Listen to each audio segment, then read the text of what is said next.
Tim ta' studenti Maltin qed jaħdem bla qiegħda biex jibni karozza elettrika mix-xejn, inizjattiva ambizzjuża mmexxija mill-University of Malta Racing Team.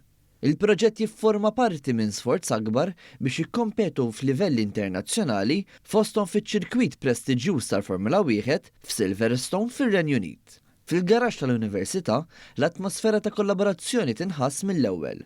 Kull rokna mimlija bodot u partijiet tal-karozza li meta jingħaqdu joħolqu vettura b'magna li kapaċi tilħaq livelli għolin.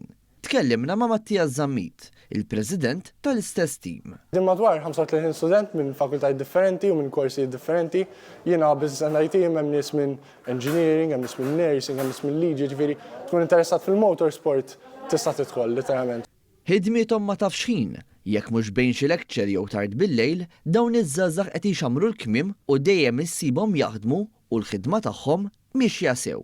Bl-isem EV26, anke għal fatt li hija elettrika, din il-vettura se tkompli tibni fuq is-suċċess tal-mudell qabilha fejn is-sena l-oħra it-tim kien ukoll spiċċa mal-ewwel 10 f'kompetizzjoni internazzjonali u rebaħ ukoll il-premju għall-innovazzjoni. Hija EV26 l-isem tagħha hija l-latest electric race car li qed nibnu bħall-University of Malta Racing. Il-team beda 2014 jibni combustion vehicles, so moturi minn motorcycles.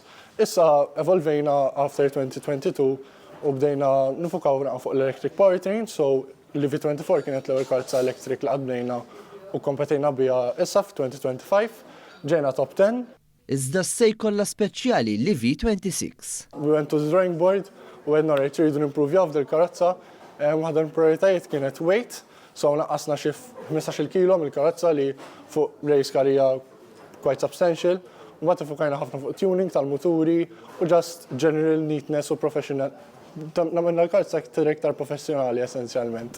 Ħidmet dawn iż-żgħażagħ kienet esebita waqt Open Day li saret l-erba' fl-Università fejn ukoll attenda l-Prim Ministru Robert Abela nnifsu.